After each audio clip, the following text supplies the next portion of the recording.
I'm sitting next to a very large speaker. It's so big, there's no way that I'm going to get it all in and you're going to see me. I would be so tiny if you saw all of the speaker.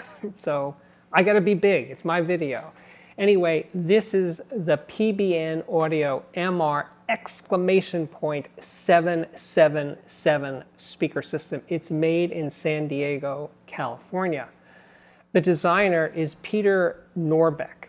And I got to say, Peter doesn't fool around. Not at all. I had a nice conversation with him a couple of days ago, and he does make speakers starting around $2,200. But I don't know. I'm feeling like I gotta get big sometimes. I want to be on the extreme of high-end audio. You know, I like reviewing affordable gear. I really do. It is my passion. But sometimes I got to go over and experience ultimate audio. And that's what I'm doing here today at my friend Greg's place. He's reviewing these speakers for positive feedback. They're $85,000. They weigh 490 pounds each. In the crates, actually, they weigh a lot more, like closer to 700 pounds.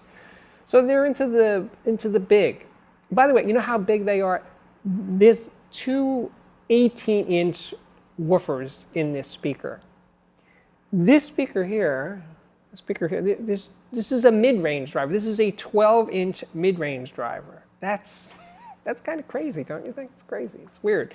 But it works. And this is a 6-inch ribbon. Now, the back of the speaker, which I'm showing you a picture of right now, has a plexiglass panel, and you see this incredible crossover network. It looks like sculpture is going on back there. Peter's very proud of those crossovers for good reason. So it's a lot to take in. I think that's what I'm saying here, right? So I'm sitting here with Greg for a couple hours playing music. We finished with this Ellington Indigos LP. We were mostly listening to CDs, but this record is one of those, it's not about wham bam music. It's just about elegance and space and mood and jazz, and it just takes you places. That's what makes it amazing. Now, you could listen to this music on any decent hi-fi and you'd be moved by it. But when you hear it on something like this speaker, the difference is, and it's not about loud, the difference is that you just hear into the recording more. You're more aware of what each musician is doing. You're more aware of how they're listening to each other. You're in the recording. That's the difference.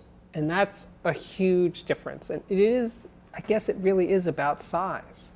So that's what size gets you.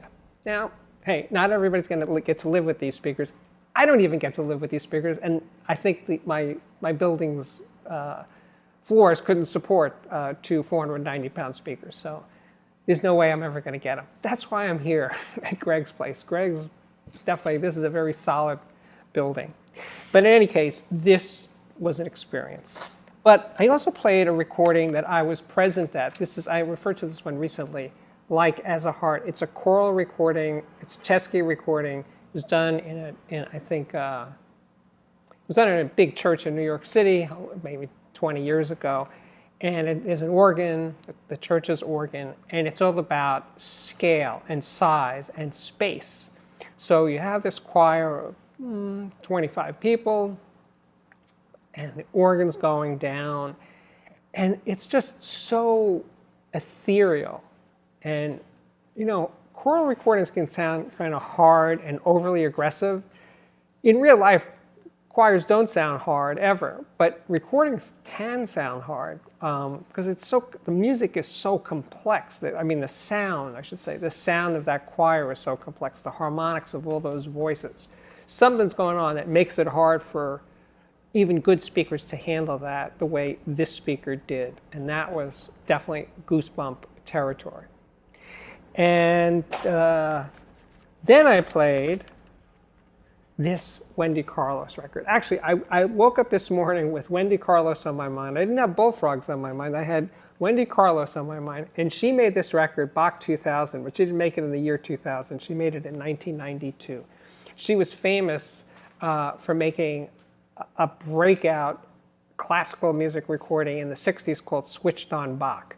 And this is kind of an update on Switched On Bach. So there's a lot of new technology between the 60s and the 90s, and this recording takes advantage of all of that. There's no microphones used to make a recording like this. It's all taken direct. But the advantage of that is the transients and just this energy, this percussive, purely electronic sounds that she's creating from the deepest bass to high tinkling percussion. It's really extraordinary and incredibly spacious. Wendy is, I met her a few times. We didn't get along, actually. That's a story for another time. But she is into surround sound and stereo imaging and stuff. So even though this is an entirely electronic recording without any microphones or any actual space, she put space into the recording. It's incredibly open and deep and very, very, very, very dense. And I was saying to Greg, you could play this recording on anything and it would be interesting. But when you play it on a big system, it just opens up. It just brings everything up and it just changes everything. Now, I listened to it before I got here to Greg's apartment. I played it at home on the clipped Cornwall 4s. They're pretty big speakers. They're little pipsqueak speakers compared to these guys. So whatever I was getting over the Cornwalls, which is pretty damn good, a pale comparison to what's coming out of these PBN speakers that Peter somehow conjured and made in San Diego. So goosebump territory. Matter of fact, talking about it right now, I'm getting goosebumps just thinking about the sound coming out of these speakers.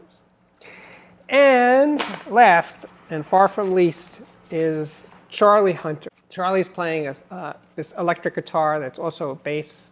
It has 8 strings, and he's accompanied by a drummer. And they're just sort of jamming and working things out. Whatever my system was at that time, and I actually have no memory of what it was, but whatever it was, when I got this recording, this music didn't do a thing for me. It just was like, I like Charlie, it's cool, it's an interesting idea, but I don't get it. This record does nothing for me. And over the years, I've come back to it a couple of times, and still didn't click for me.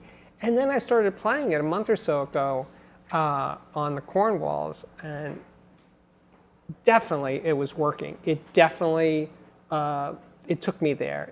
I felt the energy between Charlie and his drummer, Scott Andola, and now I really, really like it. I really like this record. And especially for Charlie's bass, it just has this soul to it, this movement that I wasn't getting before. So now I really like this record, and it needs big speakers. It needs big speakers to really strut its stuff. Maybe that's what I'm trying to get out here. It just needs some scale and size and power to make the music connect.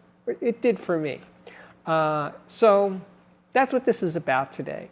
Big speakers, whether they're Cornwalls or these MR !777 speakers. Yeah, if you can swing it, if you can swing large, whatever large means to you, yeah, go for that. Size does matter in speakers. Little speakers can sound good. Of course, as I've pointed out many times, the trick with little speakers is to get really close to them, as close as you possibly can, 3 feet away from them. The closer you are to a little speaker, the bigger it is in proportion. So if you can't swing any kind of big speaker, near field listening, close-up listening is the workaround solution. But if you can go from whatever size you have now to a bigger speaker, at least temporarily, buy a used big speaker just to have the experience of living with something really large. And if you're a person of means, as they say, and you can swing $85,000, yeah, get these, definitely. My name is Steve Guttenberg. This is the Audiophiliac Daily Show coming to you 5 or 6 days a week right now. If you like it, please subscribe to this YouTube channel. Hit that little button right down there. You can follow me on Twitter at AudiophiliacMan. You can follow me on Instagram at steve.guttenberg.